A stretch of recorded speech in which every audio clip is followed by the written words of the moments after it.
So apparently Lil Durk was like, you motherfuckers at O Block that are not willing to slide for Vaughn, I'm going to get hits on you guys. The streets of Chicago have never been quiet, but when Lil Durk's name is tied to violence, things get even darker. Word is Durk made a chilling promise to the O Block members who wouldn't slide for King Von. And now new footage has surfaced showing exactly what Durk did to them. We've got all the details. Let's break it down.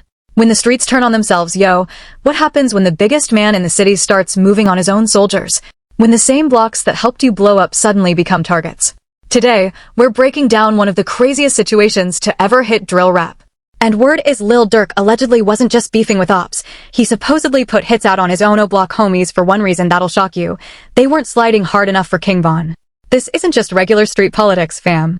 This is about how pain, paranoia, and that unwritten code of the trenches allegedly turned one of Chicago's most respected rappers into something way more sinister.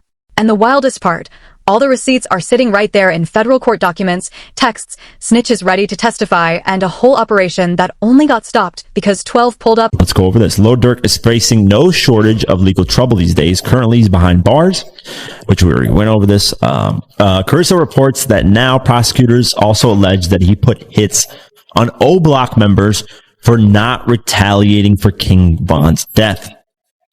I'm gonna pipe it up. But before we get into these explosive allegations about internal hits, we got to understand how we even got here.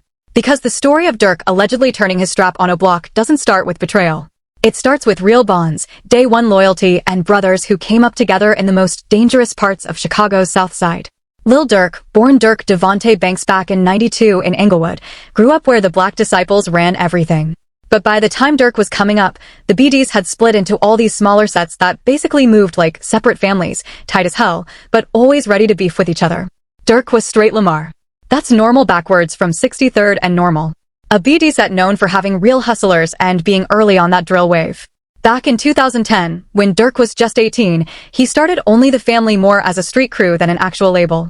But really got powerful when it linked up with O Block, the notorious Parkway Gardens projects that became ground zero for drill music. O Block, named after O.D. Perry, who got killed in 2011, was basically a war zone where poverty, police raids, and constant shootings created a whole generation of artists who turned their trauma into hard drill beats and real street tales. Together, Lamron and O Block formed what everybody called the 300 in coalition. Basically, a BD supergroup that pulled money and muscle for both music and street business. Then, King Von came through. Born Devin Bennett in '94, Van was O Block's storyteller, the rapper who made drill music's darkest moments sound like poetry. When Durk signed Von to F around 2017 through Empire Distribution, it was the perfect setup. Durk gave Von a lane to get out of O Block's endless cycle of cases and violence, while Van's authenticity being a real BD from the trenches gave that street credibility you can't manufacture.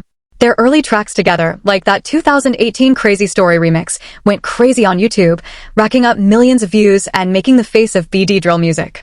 Van's bars were specific as hell, talking about O Block 400 soldiers, reinforcing that image. Lil Min and O Block were supposed to be unbreakable brothers against them GD ops. Behind the scenes, F was basically functioning like a BD extension, pulling bread for lawyers, talking about sliding in songs like it was currency, and shooting videos right on O Block turf to show they ran things. But all that unity built on shared pain and protection was about to get shattered in the most violent way possible. November 6, 2020. The date everything changed. King Von got smoked outside an Atlanta hookah lounge after getting into it with Quando Rondo's people. The whole thing popped off around 3:26 in the morning outside Opium Hookah Lounge on Campbell Road, and surveillance cameras caught the whole thing. Van and Timothy Leaks, one of Rondo's mans, going from heated words to a full scrap, then gunfire. In seconds, everything went left. Leaks pulled out a 9mm Glock and let off 6 shots point blank into Van's chest and legs. Van hit the ground, his white tee soaked in blood. But here's where it gets complicated. Atlanta PD rolled up right when shots were going off. And in all the chaos, one officer fired shots that killed Leaks while Von was already fatally wounded. Despite all the rumors flying around, the autopsy showed Von died from Leaks' bullets, not police. The impact hit like an earthquake. Within hours, #SlideForVon was trending with over 10,000 posts demanding O Block apply pressure on Rondo. But something strange started happening while Durk was mourning, publicly posting tributes on the gram, dropping that emotional What Happened to Virgil track that hit number 18 on Billboard. Privately, a whole different emotion was building. Straight frustration. Federal paperwork filed in October 2025 reveals Durk allegedly started getting tight at O Block members for what he saw as them not getting back properly for Van's death. See, in the world they came. In reality, it just happened the way it happened. And like it ain't have nothing to do with age and none of that shit. Just Vaughn put the Floyd Mayweather on the motherfucker, and that happened. That's a different situation. His situation. What did he do? What did young boy do for everybody want me and him think we want to kill each other? Detention got worse after another major loss in June 2021. Durk's half-brother D-Tang got killed in Chicago at 27 in a broad daylight hit. This death, possibly connected to escalating GD beef and Vaughn's unsolved murder, allegedly made Durk even more paranoid. He started viewing O Block's relative silence not as caution, because the police were everywhere after Vaughn died, but as weakness, as snitching, as straight betrayal. By 2022 and 2023, whispers about internal O Block tension were getting harder to ignore. The alliance that seemed unbreakable was showing major cracks. Lamron dudes like Durk expected O Block to match their energy, but O Block had mad police presence after Vaughn's death, making everybody move different. This caution, this hesitation, this survival mode, Durk allegedly saw it as unforgivable. And that's when things allegedly took a dark turn. A turn that would be documented in encrypted texts. A turn involving bought whips, planned hits, and cash per body. A turn that only got stopped by one thing, CPD pulling up at exactly the wrong or right moment. According to an October 6, 2025 federal brief, prosecutors say they got evidence showing Durk directing violence against O Block members who weren't properly retaliating for Vaughn. And the main target, rapper Muna Duke, government name Jalen Carson, an O Block member and Vaughn's homie whose post-Vaughn diss tracks were... So apparently Lil Durk was like, you motherfuckers O Block that are not willing to slide for Vaughn, I'm going to get hits on you guys because you guys ain't doing what I'm telling you guys to do. Allegedly, by the way. Which is some gangsta shit, I'm not even going to lie. Like, to put hits on his own, basically his own hood because they're not listening to the Godfather, Lil Durk. But we're getting ahead of ourselves. Before we dive into those wild April 2023 text exchanges, those aborted hit plans, and the cooperating witness who's ready to tell everything, we need to understand just how deep the federal case against Durk really goes. Because these alleged internal hits, they're just one piece of a way bigger puzzle the government's been putting together, a puzzle involving murder for hire, crossing state lines to catch bodies, and enough evidence to potentially put Durk away for life. The feds built their case. The murder for hire case against Lil Durk ain't just another rap prosecution, my guy. This represents years of investigation into what federal prosecutors are calling OTF operating like a criminal enterprise that enforced loyalty through targeted hits. And at the center of it all is an August 2022 Los Angeles shooting that was supposed to catch Quando Rondo, but ended up killing Lil Durk. Lil Durk murder for hire. So let's get some updates. And this shit's so crazy. A lot of interesting things are happening, but let's go over the first one, which is Lil Durk's lawyers. Last year, Lil Durk was arrested for an alleged murder for hire plot, and he's been behind bars ever since. Authorities believe he allegedly advised members of his crew to fly from Chicago to Los Angeles back in 2022 to kill Quando Rondo. On October 24, 2024, Durk got hit with an indictment in federal court in Central California on charges of conspiracy to commit murder for hire and using interstate facilities for murder for hire. The charges stem from that August 19, 2022 incident at a North Hollywood gas station on Vineland Avenue, where Rondo and his small crew stopped during a West Coast tour. Surveillance from the gas station camera shows two black whips, a rented Toyota Camry and a Hyundai Sonata, traced through toll records back to Chicago, circling the lot. Then, at 8:47 p.m., 5 masked shooters exit the vehicles, wearing all-black ski masks and carrying extendos on their Glocks. As Rondo pumps gas, they open fire with 18 rounds in 12 seconds flat. Rondo dives behind his vehicle, caught a graze, but survived. But his 20-year-old cousin, Savia Lil Pab Robinson, an up-and-coming rapper and Rondo's blood, caught fatal shots to the chest and head. He dropped in a pool of blood as bystanders screamed and scattered. Paramedics called it at the scene. Now, here's where it gets real interesting. Prosecutors connect Durk directly through a whole trail of money and digital evidence. OTF corporate cards allegedly covered $22,000 in one-way flights from O'Hare to LAX for 5 Chicago shooters booked August 17th through Expedia using fake names.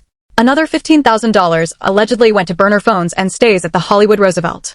$13,000 more for rental cars and gear, which snitches say means straps. But But the real smoking gun, a wire transfer from Durk's personal Chase account to OTF Treasurer Kuda B. DeAndre Wilson on August 10th, memoed Von Fun, 9 days before the shooting. IRS subpoenas show these transfers matching up with 2022 streaming revenue spikes. The indictment also says Durk's oversight came remotely through iCloud extractions from his seized iPhone 14, showing FaceTime calls to the hit squad en route with messages like, "Stay low, make it clap for the gang," and post-shooting texts celebrating. "We etched that GD, street talk for permanently marking a victory through death." But Durk ain't facing these charges solo.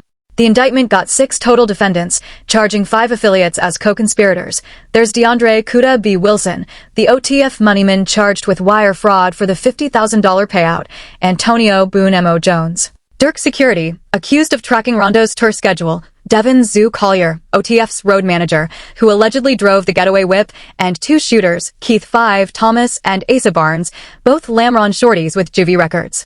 All 5 initially pled not guilty in December 2024. But here's the game changer. Keith Thomas. And apparently the prosecutors in Lil Durk's case are now throwing out new allegations that he put hits out on O Block members. So let's get into this article by The Source and find out a little bit more about it. Lil Durk is reportedly facing serious allegations from federal prosecutors who claim he ordered hits on O Block members for failing to retaliate following King Von's unaliving. Now, you might be wondering why we ain't heard about a trial yet. Well, Durk's case has been getting delayed, pushed back 3 times since 2024. The trial was supposed to pop off in October 2025, but got moved to January 2026 because of what the court called the unusual and complex nature of the case, the amount of evidence, and the number of co-defendants. Interview. As for Lil Durk's trial that was previously scheduled for August of this year, it has since been moved to January 2026. The delay reportedly came as a result of unusual and complex nature of the case, the amount of evidence, the amount of co-defendants, and more.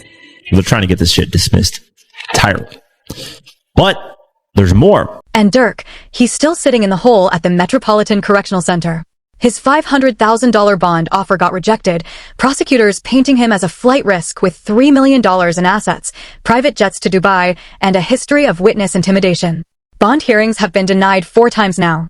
But Durk's legal team, led by Drew Finling, the same lawyer representing YNW Melly, ain't been sitting on their hands. They've filed 5 motions since October 2024. Now all hip-hop's grouchy Greg Watkins exclusive reports that Durk's legal team is fighting to get the case dismissed. In a new motion, they argue that the indictment isn't detailed enough to allow them to properly prepare for trial. While the indictment alleges that the co-conspiracy carried out various acts at the direction of Mr. Banks flying to Los Angeles, tracking, stalking, and attempting to kill Quando Rondo by gunfire, and procuring the firearms and equipment used to do so, it fails to give any specifics. Their latest move, filed October 7, 2025, is a motion to dismiss all charges, claiming Brady violations. That's when the prosecution hides evidence that could help the defense.